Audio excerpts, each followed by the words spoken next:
Let's get started. Good afternoon, everybody.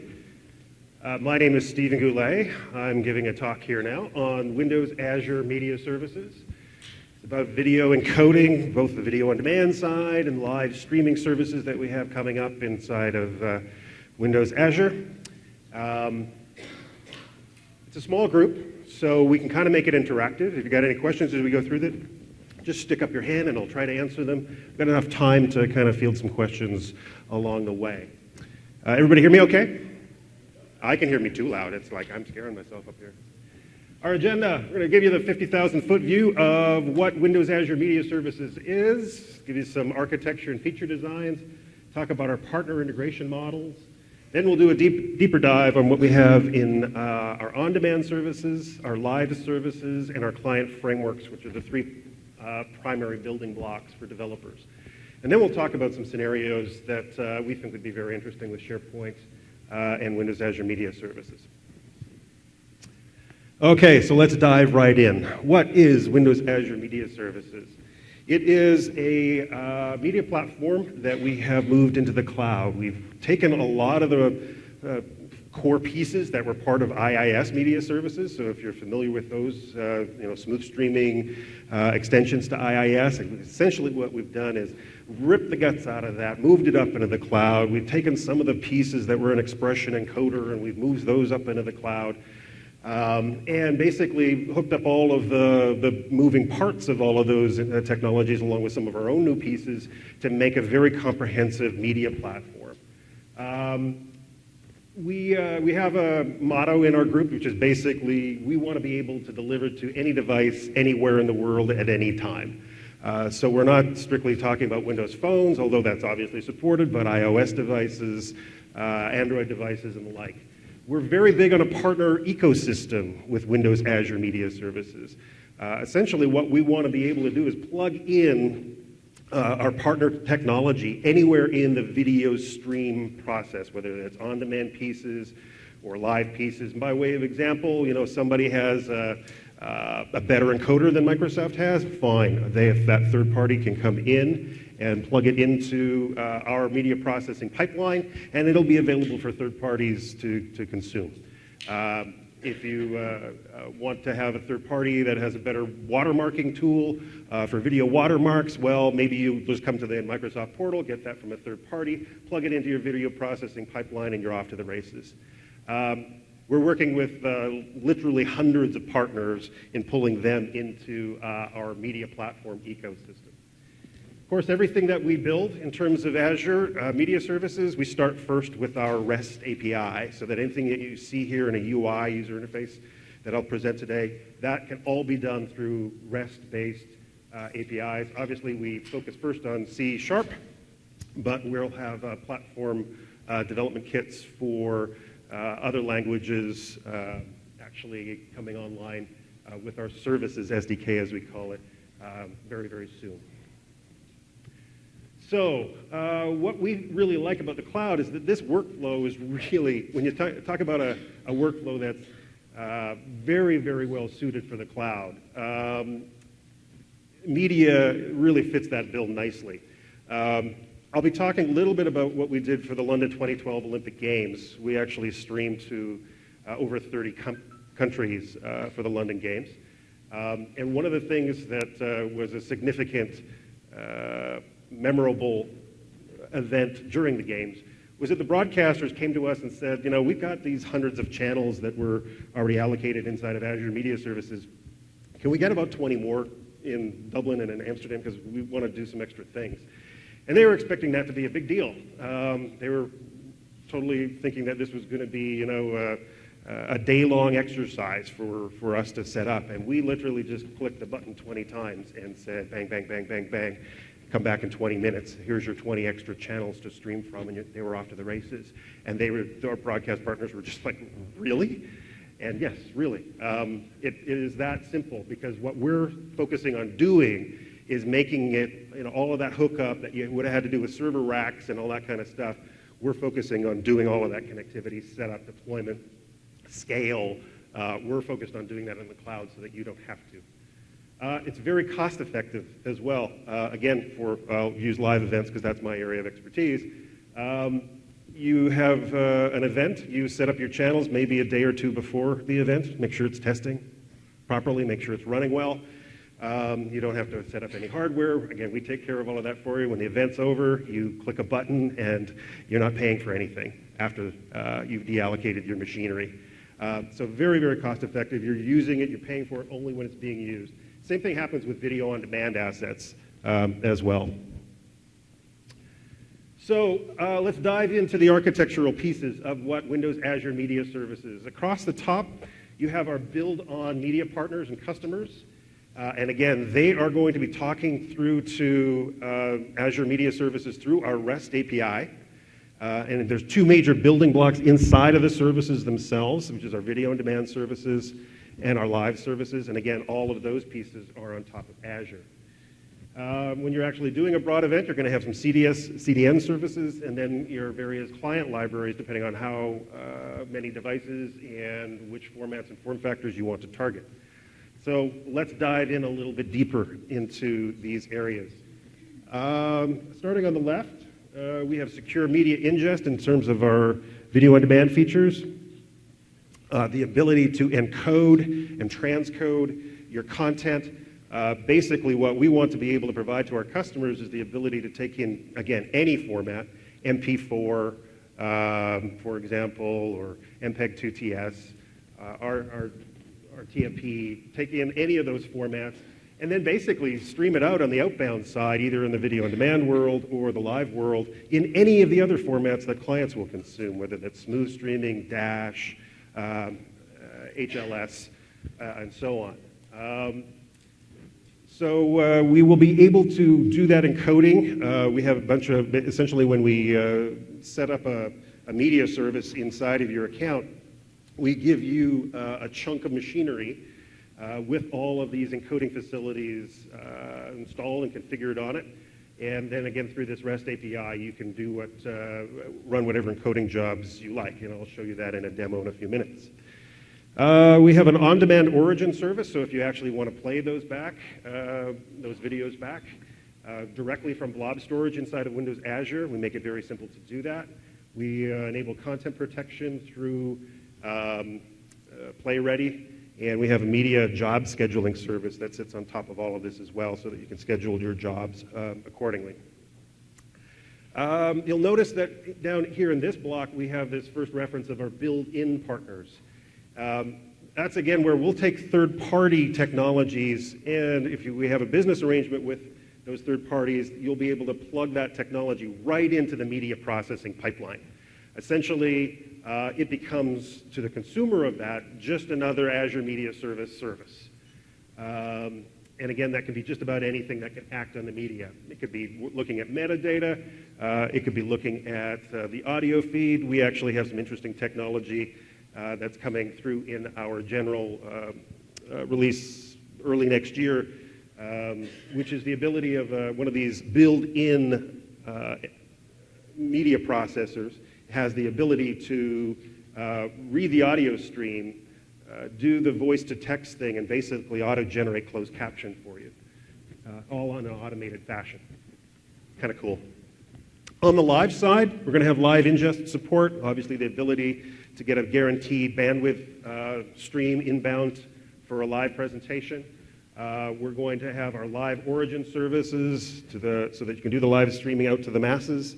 We'll have advertising plugins. We will eventually have the ability to do live encoding. That'll be probably sometime early next year.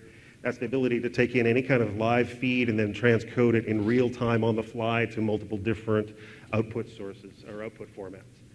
We will be having our own analytics plugin package as well as third-party analytics. And then, as I was just discussing in the middle of the room here a little bit earlier, we'll be doing some identity management integration work so that you can set up scenarios like you want to have a subscription service. Well, you do this, we'll provide some of the identity management integration, allowing you to set up a user database, determine what videos in your repository that they might have access to, and then actually go through the whole site creation, to create a paywall, video rental store, those kinds of scenarios. On the live side, same kind of thing applies. If you want to do a kind of pay-per-view event, you'll be able to very easily create a live channel, hook up the identity service to it, and then hook up your payment systems, and you're off to the races. One of the things that is very, very cool about the cloud is that once we've built it in one data center, we can start pushing it out to any data center that Azure runs on. So you can have your media services deployed in Dublin, Amsterdam. There's actually 4 of those green dots in North America now.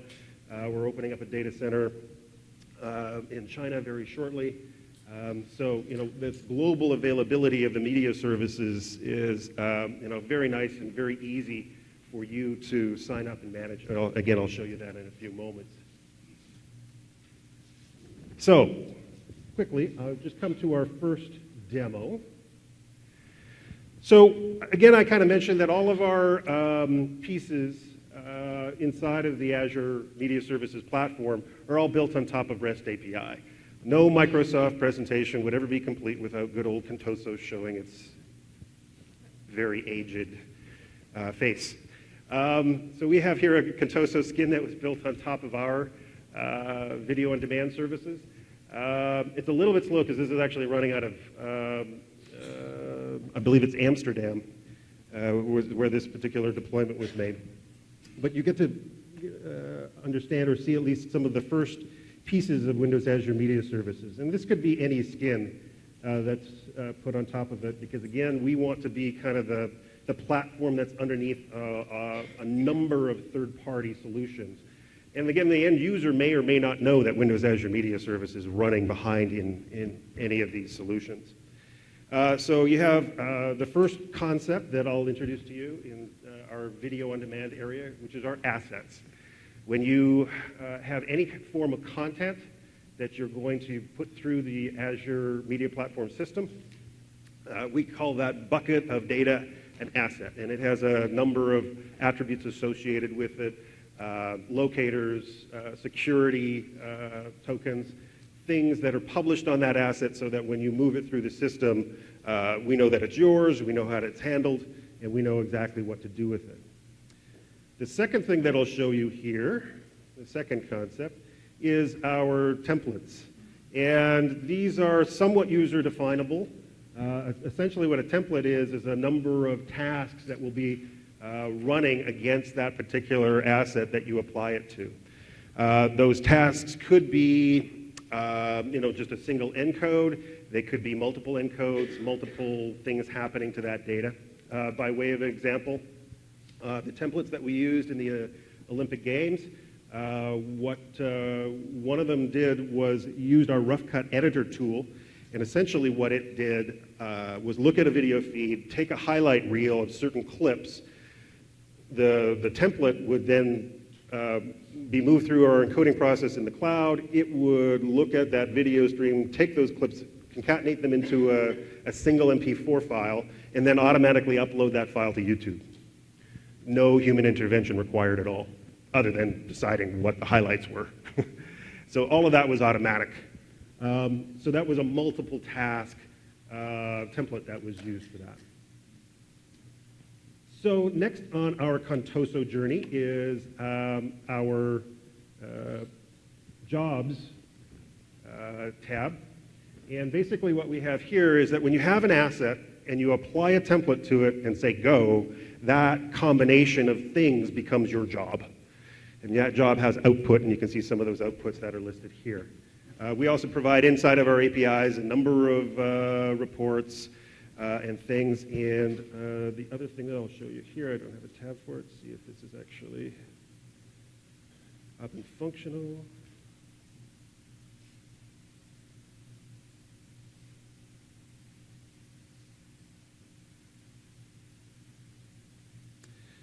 So this here is our live dashboard that we, Nimbus, by the way, is the code name for Windows Azure Media Services. So if you see that in the slides or you hear me talk about it, that's what that is. What you're looking at here is the dashboard that we used for the London 2012 games. There's 4 channels. up and running. You see the health summary that's coming from our API that tells about the health of the input, the origin, and the egress coming off the channel. This is a little bit ugly UI. It has not been modernized yet. We will be doing that before we release the product to the public, so it'll have a much more Azure portal-like user interface associated with it. But again, all of this is very easily done by using our REST APIs that sit on top of Windows Azure services. Essentially, you're calling our REST API, you're getting an object back. I've got some code on this that I'll show in a bit. It gets you a list of all the channels and all the properties, and then you can do with it as you will. Okay, so that's an example of building on inside of Azure. And again, what we think is interesting in the build-in model, which is becoming part of the pipeline, you do get a lot of these value-add functionalities that come along with any cloud offering. Infinitely scalable resources. I mean, you're just allocating virtual machines as you need them. You can sell through and sell with Microsoft in a lot of these business arrangements that we have. The interesting point that I bring up whenever I'm talking to customers is if you're a build-in partner and you've got a technology to sell there, the Microsoft ecosystem is actually all geared up and ready to work with you. Our field, by example, is compensated whether they sell our stuff or your stuff if it's built into Azure. It doesn't matter. So you're kind of leveraging, a sales force of 30,000 or 40,000 Azure salespeople from Microsoft to help you sell your product. And you can expose your technology through the Azure portal, monetize it through the marketplace, the Azure marketplace as well. So that was the build-in side of things. The build-on piece is just consuming these video on demand and live services and exposing them in your website, in your SharePoint solution, some way, shape, or form. And again, you may not even know that Windows Azure Media Services is behind this thing at all. You can totally white label it, totally hide it from your customers if that's what you'd like. You will be able to deploy your pieces on your own premise, of course, inside of an organization, because it's just being built on and consuming those REST APIs remotely. We don't really care where it lives, but of course you can always host that inside of Azure. And you can continue to show that on the marketplace at the same time. So an example of some of the partners that we're working with for ingest and encoding. Aspera for very high-speed ingest. If you've got a lot of content, we've got some partners that we're working with that literally have petabytes of content that they need to get into Azure. They need to do that very, very fast. We've got a partnership with Aspera, which does very high-speed UDP-based ingest. We're working with a number of encoding partners, content protection partners for play-ready support. And this is an example, this next one, this origin service that we have listed here is an example of how open we want the platform to be. Basically, you can unplug the origin services that you have from Microsoft and drop in a third-party server. And the example that we have here is Wowza, the Wowza origin, so that you could, if you want the features and functionality of that particular origin server, yeah, go ahead and knock yourself out. And we'll support that and give you the ability to plug that in at your will. We've done a lot of work with Akamai. We did the London 2012 games with Akamai. Obviously, they had the global reach and services and a lot of the customized implementation technology that you need for an event of that scale. We're working with a lot of build-on ISVs. And what these guys will do, the Delta Trays, the iStream Planets of the world, iStream Planets, based here in Vegas, by the way. What they will do, by way of example, is incorporate our REST APIs into their workflow tools. Again, by way of example, the London 2012 games, Delta Tray took our APIs and integrated the Azure Media Services solution into their tool called Fast Forward. That way, they were very easily able to control all the aspects of hooking up encoders, hooking up players, doing the content management thing that high-end ISVs do, but do it on top of Windows Azure. We're working with a lot of partners in building clients and devices. When I come to the client frameworks, you'll see that what we have is a very open player framework, player SDKs, all built on C++ that can be incorporated into any type of device, whether it's a streaming device, set-top box, Xbox, those kinds of things. So what's going to be available at GA, which again is going to be our first GA offering will be later this month or early December. It's going to have support for on-demand workflows only, no live just yet. That'll be next year. Ingest via secure HTTP, fast UDP via Sparrow. We talked about that already. Encoding in the cloud, be the Azure Media Encoder first, but we'll be adding partner encoders very shortly after. Packaging, being able to package your content in various supported formats. Encryption with PlayReady and license delivery. Origin services support for HLS and Smooth. And a feature that we call Dynamic Remux. Dynamic Remux is the ability to take a Smooth, something that's stored maybe in Smooth storage, a Smooth format stored in your blob, and then real-time transmux it to HLS without actually having to put that on storage and incur storage fees. So you're really doing it on the fly, the conversion from Smooth to HLS. Caching will have support for Azure CDN and third-party CDN, as well as our REST API exposed through our services SDK. Okay, switching to this monitor again, I'm just going to show you the portal. Yeah, go ahead. What's the question?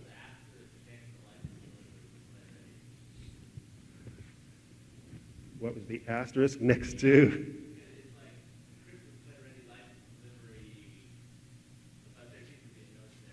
Partner PlayReady license providers available. That means basically what we do with PlayReady is we kind of go to market with the ByDRM, companies like ByDRM and whatnot, so that they actually provide some of those services directly, rather than it coming from Azure Media Services. Okay, so let's go over to the portal. Oops, that's for a later demo.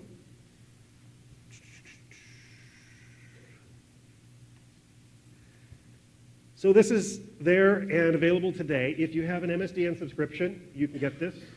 You sign up, first of all, you get your Azure pieces going. And then what you do is you go over to the Preview tab and you enable the Media Services Preview, otherwise this won't show up.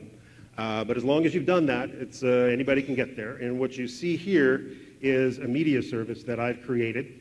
It is inside of our West location. And I will actually just walk you through the creation piece of creating a new one. We have a quick create. Let's call it SPC Demo 2.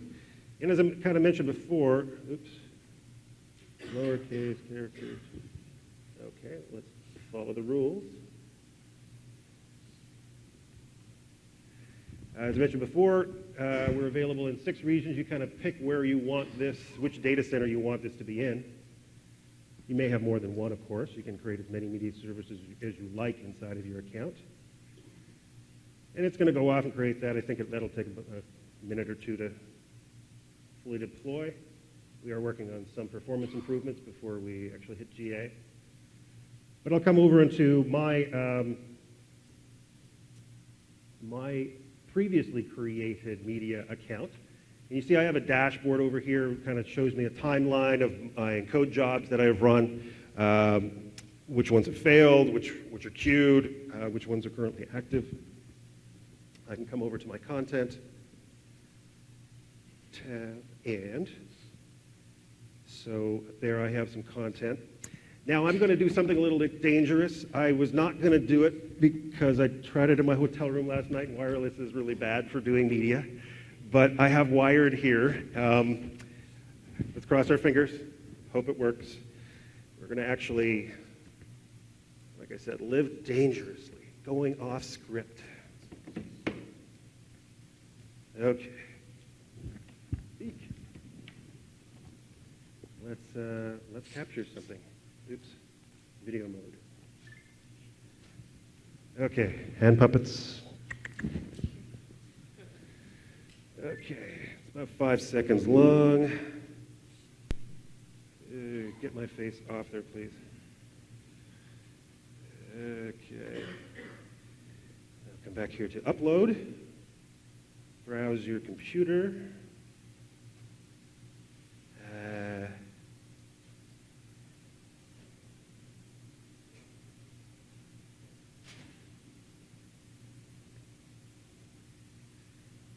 Hello, where did it drop it?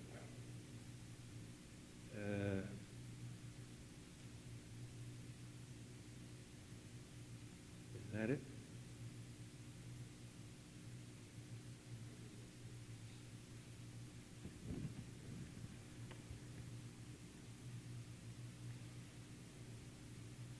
There it is.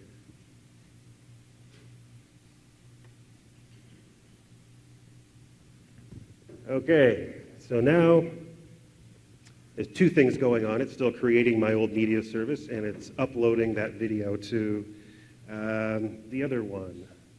So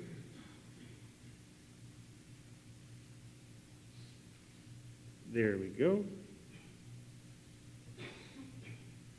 Okay, and I'm assuming that's all done. Let's come over and pick an encode job to run on it. This is where we actually store some of those templates for our release. This will be growing over time. Let's say playback on Mac, PC, output name, start her up, and you see that it's creating my output. I come over back to my dashboard. There's a little bit of a lag time. Yes, I'd forgotten about that. I believe there's about a 10-minute lag time coming back. So maybe as I go through the presentation, we'll come back and take a look at what was there. So it's doing this job. It's zero size. We'll come back in a few minutes and check that out. Hopefully it won't take too long. It was only 5 seconds of video. So now let's do a bit of a deeper dive into the Media Services SDK and talk about some of those objects. We have, again, that REST API for all platforms using OData 3.0. It uses standard HTTP, get, post, put, delete, etc. The library is available in preview mode right now. We're working on that Java-based addition beyond the C# enhancements that we've made, and that will be available in December. And our whole philosophy, again, with these media libraries is that they're going to be open source on GitHub. So here's our on-demand workflow, and that some of that is actually going on in the background now. And again, you might use our user interface for some of this stuff, but we're actually, again, really in the business of letting partners write their own user interfaces that are custom tailored for their specific applications to do the ingest, encode, package, encrypt, and deliver. So on the ingest side, we have the ability to ingest assets into media services via HTTP upload. Or the fast UDP ingest with the Spera. We will have the ability to support bulk ingest so that if you have massive amounts of content, hundreds of files, hundreds of video clips, or whatever that you want to push, you can do that all in single jobs. We have taken, again, a lot of the guts that were inside of Expression Encoder, repackaged that, put that in the cloud, optimized it for the hardware that's running inside of Azure, and rebranded it the Windows Azure Media Encoder, and put a lot of that, again, that packaging around it so that it makes it very easy to deploy on our Azure servers. But we will have support for third-party encoders to be, again, stuck into the video processing pipeline. We have our packager technology, which will remux from MP4 to smooth, HLS or Dash, prepares the content in kind of a mezzanine format, if you will, for dynamic remux. And it also segments the content for delivery across HLS. We have a technology built in called the Windows Azure Media Encryptor, which sources from smooth streams or HLS, and then can encrypt with PlayReady or AES on the outbound side. None of this, the encryption piece, just so you know, that'll be available on the video on demand side. We're probably about 3-4 months away from having it available on the live side. The ability to deliver and target, our origin services. If I have those ready over here, do a refresh.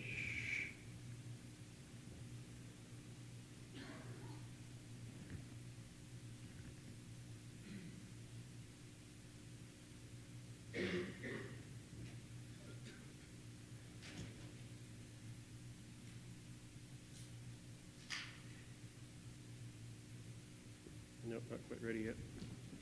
A little slow. Okay, I'll come back to that. The ability to have our origin services hooked up to your media so that you get guaranteed bandwidth to deliver. Auto recovery and redundancy, basically that means, if we've got a bunch of, if you're hooked up to Azure Origin services, we will make sure that we are providing enough compute horsepower so that if any of those machines goes down, you've got enough in reserve. If they get rebooted for whatever reason, that's okay because you've got auto recovery and redundancy in place. Again, that's very similar in terms of architecture and what we did for the Olympic Games, making sure that they're highly available. And we will be doing a lot more in terms of integrating the Azure CDN, Akamai Level 3, Limelight CDNs into our origin services as well. So that is much more of an out-of-the-box experience. Our ability to target and cross-target. The dynamic remux feature. That's a brand new feature, part of the origin server, which this origin server is the kind of core bits that's inside of Azure Media Services that we use for both live and on-demand scenarios. That's going to be built in. Those features we're actually just wrapping up right now. The nice thing about that is you can store a single kind of mezzanine MP4 file and deliver it via either video on demand or even in live services to these multiple formats. Greatly reducing your storage costs and making it so that you only have to manage really one piece of content on an ongoing basis. And again, we have the ability to provide play-ready support on top of that. So let's look quickly at our API and the entities that are therein. So we've kind of talked about an asset. Again, that's any kind of object that you create in your media pieces inside of Azure, which we store in blobs. You have access policies, which determines who can get at what. Your content keys, which is the keys to your content, if you will. Your certificates and things. Various files. Locators, which is essentially ways of referencing your content via SAS URLs and providing locators so that you can expose those in your UIs and through your players and things. We have jobs, and those jobs I showed you before are the things that actually run against your content. We have job templates, which is basically a collection of the tasks that will be performed in any particular job. And again, you can have multiple tasks associated with any particular job template. So now let's dive in a little bit deeper in terms of building in for partners. We have the built-in partner SDK. We have this entity that we create called a media processor. And that media processor, as I talked about before, that's the thing that you'll plug in to your media processing pipeline. And a media processor can do anything it wants with that media at all. We've had some customers that have actually done almost nothing in terms of the media. They just actually manage some XML metadata as the video comes through the particular task. Doesn't actually act on the video stream at all, but you have access to it if you want to. We call them MPs. On the live side, we're trying to find a better name because live media processor, that acronym comes out to LIMP, which not a great acronym at the end of the day. But we'll have the same concept on the live side so that third parties can plug in a media processor that's going to act in real time. That's the one difference between a video on demand media processor and a live processor. Obviously, the live piece has to keep up in real time. So there's some performance requirements, but the same concept applies on the live side. Media processors define their own settings, presets, format. It's very, very much wide open. We're basically saying, hey, here's the content. What are you going to do with it? Knock yourself out. Do whatever you like. When you're done with it, let us know, and we'll carry on with the next stages. We have a partner onboarding process. If you're going to be a build-in partner, we've got to know a little bit more about you. If you're going to be a build-on partner and just consume the services, you don't need to talk to Microsoft. Just sign up for Azure, start using your account and you're off to the races. If you're going to be a built-in partner, however, that's when we need to know a little bit more about you, and you have to join the partner program. Have to sign our built-in partner agreements. You have to implement your own built-in component as well, and submit for certification onboarding so that we know about your media processor. Obviously, you're part of the product in a way at this stage, so we can't have you crashing the system or hurting customer data, those kinds of things. So you have to submit it to us for certification, and price it, get on the marketplace, do those kinds of things. Okay, so I'm going to switch gears over to the live side, but first, let's go back to our dashboard over here that we had on the live side. So you see on this here, our output has completed. It's 4.41 megabytes. It's published. No. Now, publish, basically that means, I've got my content here, but have I hooked up my content to my origin service? And when it says no, that means we haven't done that yet. So let's publish it.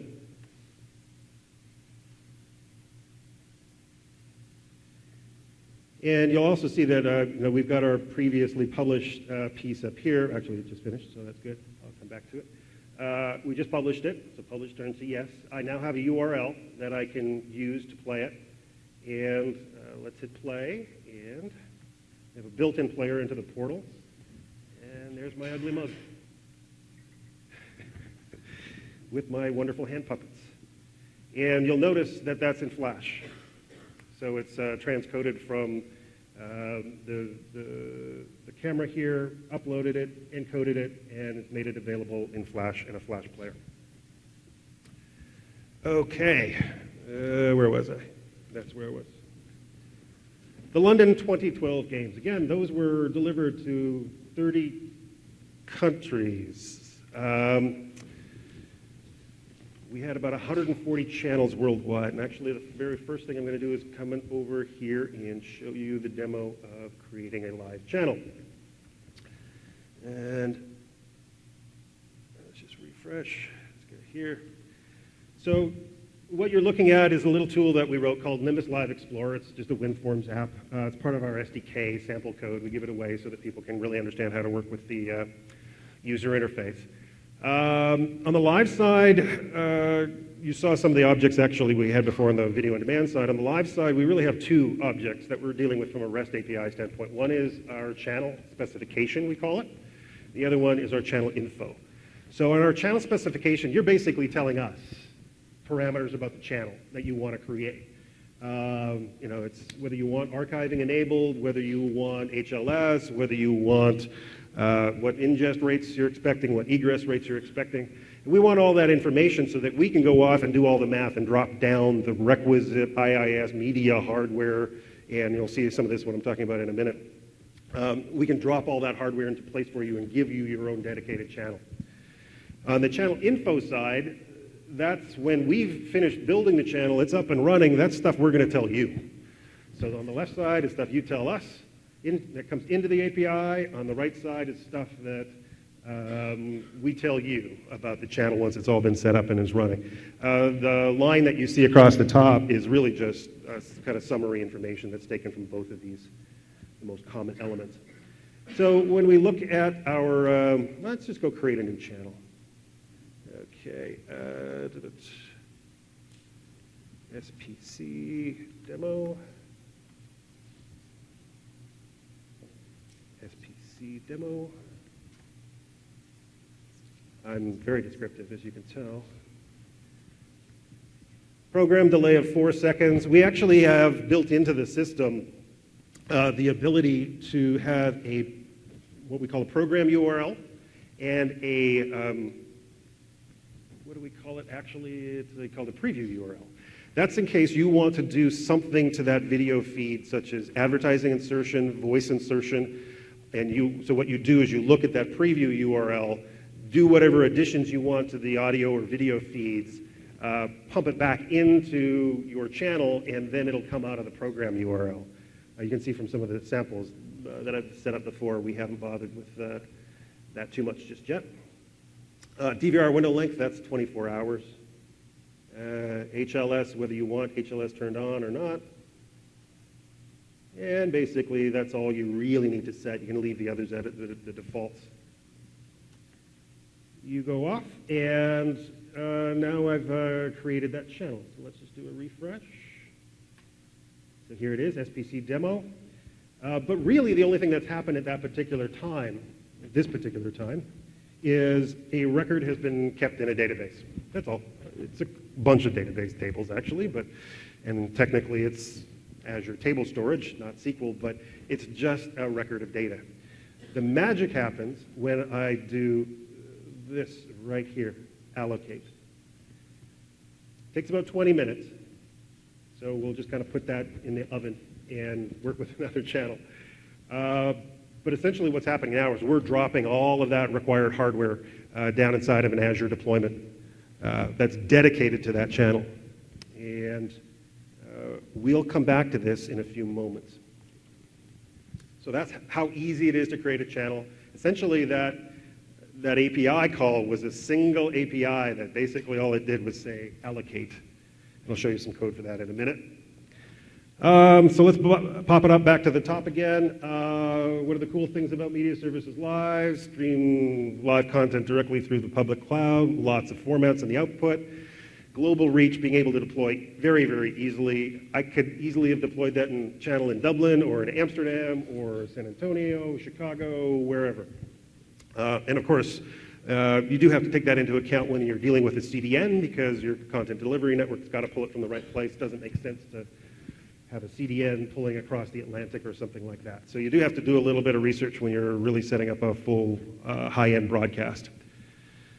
We really believe this is going to change the game in terms of video content delivery, being able to set up kind of live channels at will, any kind of sporting event.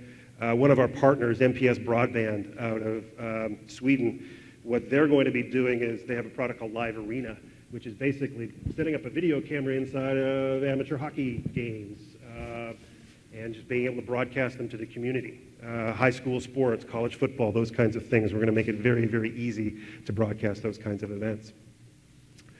So speaking of those kinds of events, let's talk about the Olympics. We had 140 high-def streams provisioned across 4 data centers. Dublin, Amsterdam, Chicago, and San Antonio. It was very interesting working with 7 operational time zones. Which time zone are you talking about? I don't know. We had 30 plus simultaneously running. So, out of those 140, some of those were just in backup pools and being set up for the next event. But our peak max simultaneous channel allocations were about 34, I believe. 20 in Europe, 12 in North America. 1,500 virtual machines and over 5,000 cores of computing power were allocated from Windows Azure.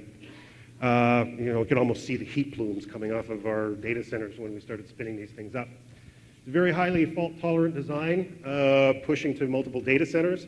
In the event that networking or something like that might cause a dropout in one of our data centers, gave us the ability to just switch over to another data center. So basically, Dublin was paired with Amsterdam, Chicago was paired with San Antonio as their respective failovers.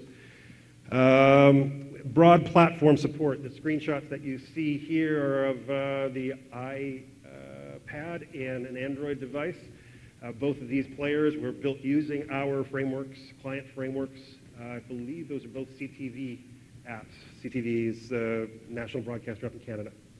And that's actually my iPad, and the quality on that was fantastic. They did a really good job of building that thing. Other features, I showed you our dashboard. We had a highlight reel tool that allows you to cut highlight reels off of your live feeds, even from multiple channels if you want to do that. Live results overlays. There's some very interesting technology that Delta Troy, our broadcast partner, had built for a lot of our customers. We're actually able to see real-time stats and overlays for whatever event you're looking at on top of the players. A soccer match, for example, would show you when the goal was scored, give you some of the stats behind the player that scored the goal, those kinds of things. Very rich interactive display. Again, our production partners were Delta Troy, based out of Italy, and the CDN provider that we worked with for it was Akamai. And they provided analytics services as well. So it was 19 days of 16 hours a day coverage. We had 100% uptime. We're very proud of that because it's not a fully baked service, obviously, just yet. Our general availability targets for live services will be sometime around summer of next year. Millions and millions of streams. One of the things that we just noticed, whether it was North America or anywhere, is that the viewing habits of the world are changing. Video over the internet is becoming more and more prevalent. We've got actually some stats that show something like 30 to 40% of all internet traffic right now is video. Our projections show that that number is going to rise to 70 or 80% by 2015. So the internet's becoming just basically a big broadcast network when you think about it that way. We had 4,000 hours of live streaming that was encoded, transferred to video on demand storage. Remember earlier I talked about that job, that kind of transcoder that we had, that transcoder task that took a live feed. Once the feed was done, did the clipping and converted it to MP4 and automatically posted it to YouTube. 18.5 petabytes of data delivered through Akamai. That's a lot of stuff. That's a lot of bits. It was a very successful event. Those are our broadcast partners that are listed across the bottom. So our architecture, briefly here, again, we had, those numbers are a little off, they're a little old. We had 40, 50, let's call it channels out of Dublin and a replicated configuration in Amsterdam. And again, Akamai did the distribution out through their points of presence to our broadcast partners, all of which had a variety of different clients that they were supporting. But basics are Silverlight, iOS, Android, and Windows Phone. Basically the same thing in North America for broadcast to Canada and South America, except a smaller channel count. Just 14 channels based in Chicago and another 14 in San Antonio. So again, for the Olympics, what we did was, with that multiple data center thing, we got the ability to really have very fault-tolerant design built into each data center in case anything was going wrong with any data center at any given time. We had the ability to switch right over. Some of that's a repeat from previous slides, so I won't spend too much on it. Okay, let's dive into some more of the developer details. When I had that user interface hooked up here inside of Nimbus Live Explorer, this app is talking to a service that's in the cloud that we call our admin service. Very simple REST API that allows you to manage your live channels. You don't talk to a channel directly. You talk to the admin service, and the admin service gives you your channels, basically. It does the things that it needs to on your behalf, such as provisioning these resources, monitoring those channels, aggregating ingress and egress stats, and making them available to you. A channel is a single live feed. You get, again, you give us some information about that live channel.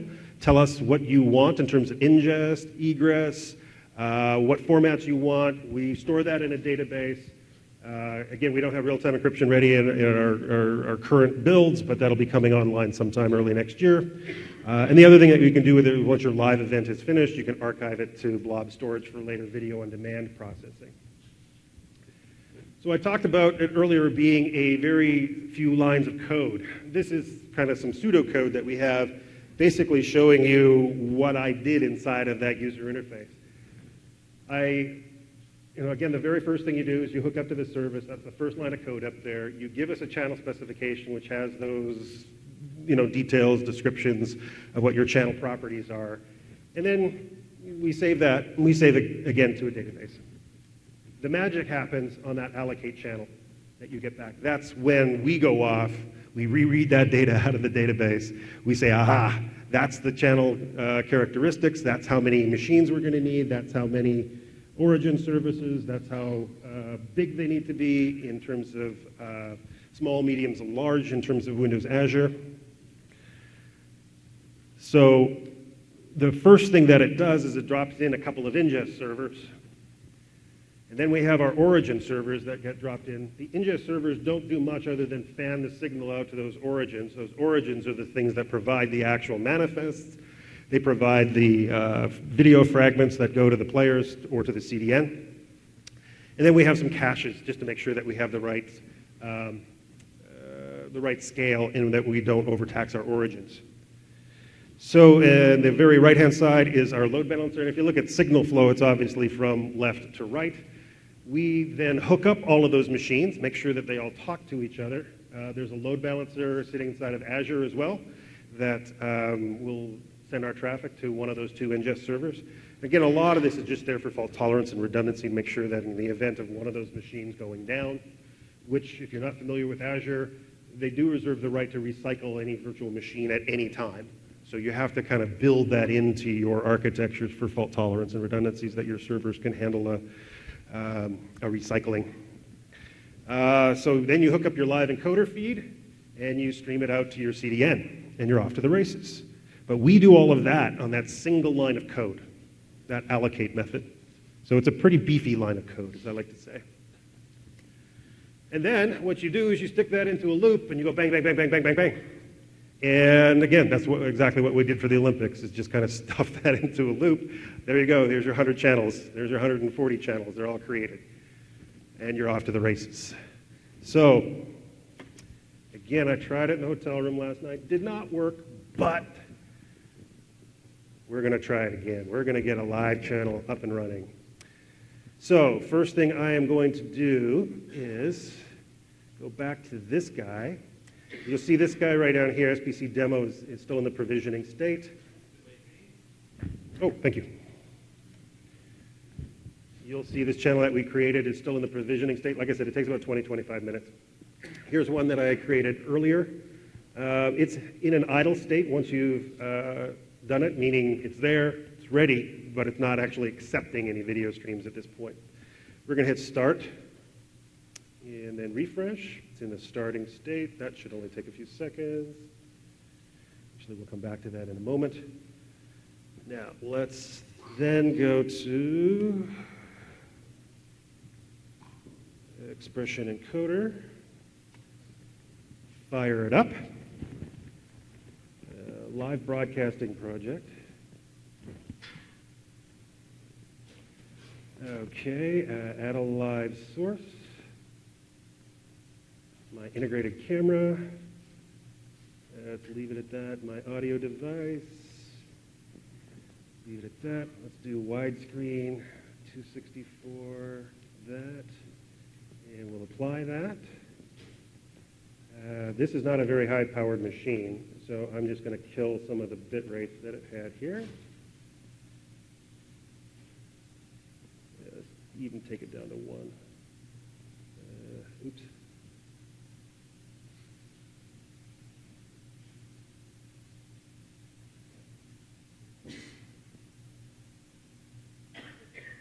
We'll keep it 200 bit rate. Okay, that looks like it's good to go. Don't think there's anything else. But now let's come back to our user interface over here. It's in started state, so it's actually good to go. We now come down and we grab our ingest URL. And let's come back into expression. And go to output, streaming, publishing point, and let's copy that in there and do a connect. It says it's good to go. It's not liking something.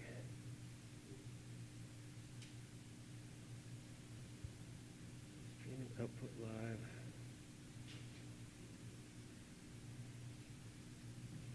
What did I do wrong? Oh, I know what I did wrong. Q. Start. Okay, now we're off. We have it going in. Let's see if there's anything coming out. So come down here, grab our program URL, and go over to, let's fire up a new copy of the browser.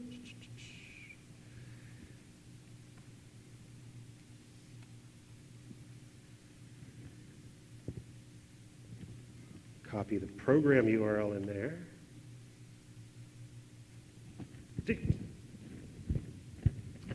There it is. And as I was doing before, let's do a wave. I believe there's about a 30 or 40-second latency on that. I've got to get rid of those bags under my eyes. But that's it. That's how complicated it is to hook up create a channel, create a live channel, create your input, and then create your manifest that you get back from the program viewer, stuff it into a player, and you're off to the races. So that's a pretty good segue, I think. That's about when I walked off the screen right there. Okay. And we'll get rid of the volume on that because I can hear myself 30 seconds in the past. Okay, so that's a good segue into our client frameworks pieces. Sorry it took so long to get to the integration with SharePoint, but this is how you would start to do some of the integration with SharePoint, is figuring out what kind of clients you want, how you'd integrate that via HTML, via Silverlight, via Flash, into your SharePoint experience. So we're very big on very broad reach. Not only Microsoft endpoints, which are the usual suspects, Silverlight, Xbox, Smooth, Windows Phone, Windows 8, of course, and Dash. Dash is a new format that we're championing along with Adobe. Sorry, the volume's come back there. Which will be the new broadcast standard probably in about 2 years. But we're also supporting non-Microsoft endpoints through a couple of technologies. First is our Smooth Streaming Porting Kit. We work for both Smooth and Dash. Our Flash plugins that we have an iOS SDK that will actually play Smooth. There's a couple of ways you can get it to iOS devices. You can either do the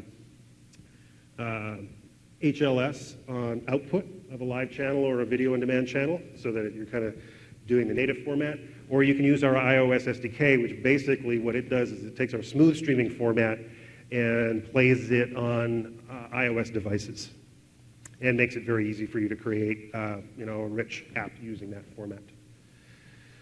Okay, I'm not going to go into all of the details on this, but essentially what we have is a number of layers in our application platform for player frameworks. At the very bottom, of course, is the platform that you're running on, Windows, Linux, iOS. We have a media pipeline that sits on top of that. For us, it's Silverlight. Then we have the raw metal pieces, our client SDKs and porting SDKs. That's pretty close to the metal in terms of C++ code. That's going to allow you to pretty much write on any of these kinds of devices. And then we have higher level frameworks, which will only run on specific devices, but they kind of get you there faster. So for example, if you wanted to really get something going quickly into SharePoint, probably the fastest, best way to do that is to grab the MMPPF, which I cannot stand that acronym, the Microsoft Media Platform Player Framework. It's on Codeplex. You go download it. It plugs into Visual Studio. You say new template, and you've got a player running in about 3 minutes. And all you have to do, even to get that to work with Live, is you take that program URL that I showed you coming off of Nimbus Live Explorer, and you pump that into the XAML that's output by the MMPPF, and you've got a player, and it works. And then you could take that web part and embed that into your SharePoint page very, very easily. We have HTML5 frameworks in the works. As you probably know, if you've done any video work on HTML5, it's not a very rich experience. It doesn't really do smooth, but it can do progressive downloads and fairly static video formats. We're working with the standards organizations and the Dash world, because again, once Dash becomes a better supported format, more industry standard support behind it, that'll be the successor to HTML5, or you'll do the HTML video tag with Dash specifiers underneath it. We have a lot of sample player out-of-the-box sample apps so that you can get going very, very quickly. Like I said, that MMPPF one is notable because it is literally cutting and pasting that line of code to get a full-blown player working. That supports both Silverlight and Windows Phone as well.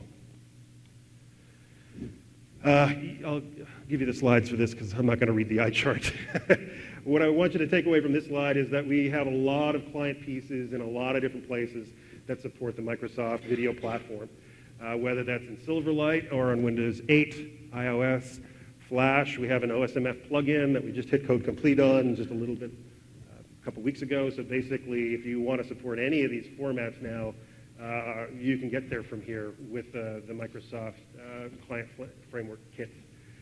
Inside of the Xbox Application Developers Kit, we've actually embedded a lot of our technology so that it's a nice integrated experience. You don't need a separate kit, but a lot of that is from our team that we've pushed into there.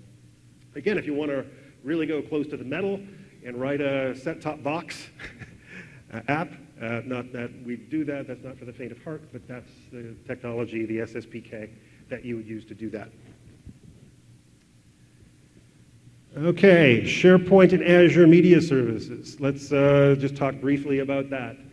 There's probably a couple of ways that we would think SharePoint is very easily integrated. I wish I had some more demos on this. We will actually be publishing some starter kits and things like that with SharePoint probably in about another month or so that will kind of show how some of this stuff is done. But basically SharePoint, obviously one of its strengths is in dealing with metadata, lists, content-rich forms. Using the REST APIs that I've shown you, it's fairly trivial to see how you could kind of integrate and bind Azure Media Services with SharePoint and provide a very rich kind of customer experience. One of the scenarios we kind of think of, is YouTube for the office kind of thing, where you have your videos that are being displayed by various employees for training purposes, those kinds of things. Push that up to a SharePoint server with Azure Media Services sitting in behind that for doing all the transcoding, re-encoding, and origin services as well. Very, very easy, fast channel creation for those company meeting scenarios. Again, you don't want to set up a whole data center racks of hardware for something that's going to last a couple of hours. You come over to Azure Media Services, much like you saw the creation of a media service. We'll have that same kind of channel creation experience. You create that channel, it's up and running. 20 minutes later, you can then start and stop it at your will. When your company meeting is over, you deallocate and you're no longer paying for that channel as well.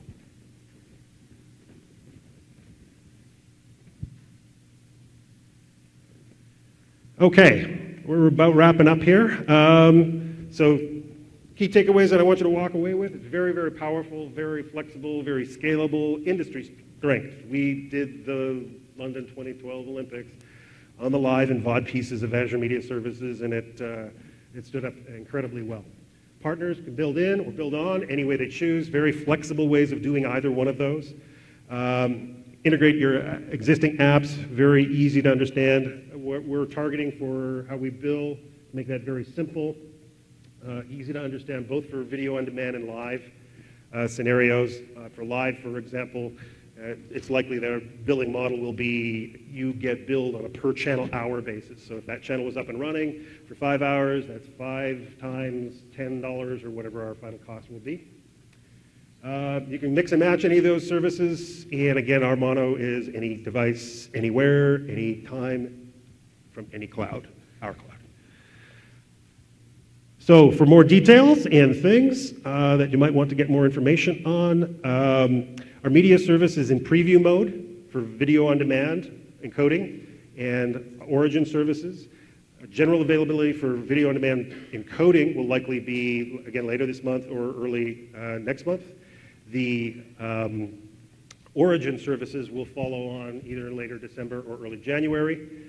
The live piece, which is the part that I look after, is in our technology adapter program mode, which is very early beta.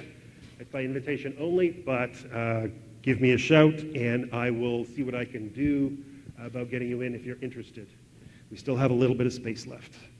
That's my email address. Feel free to look me up. And that's it. Please remember to do the evaluation. Thank you very much, and if there's any questions, I'd be happy to answer them now. Please, might want to step up to the mic so that others can hear.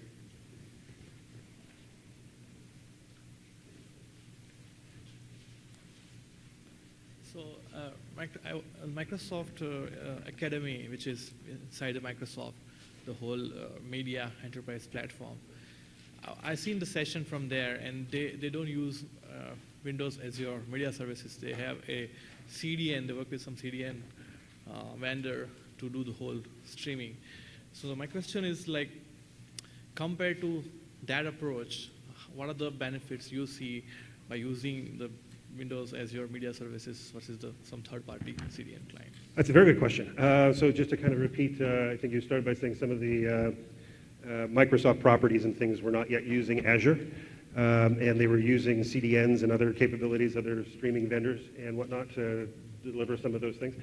From a Microsoft perspective, I'll answer that part of the question first. All of Microsoft properties this time next year will be working off of Windows Azure, working very closely with the Microsoft IT teams to make sure that they're all kind of ramping and loading their brains with how to work these services. That engagement's actually already happening.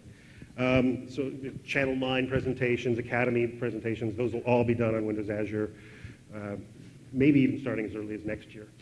But certainly by this time next year, they'll all be done on Azure. The second part is that some CDN services offer origin hosting services, and why would I mix and match?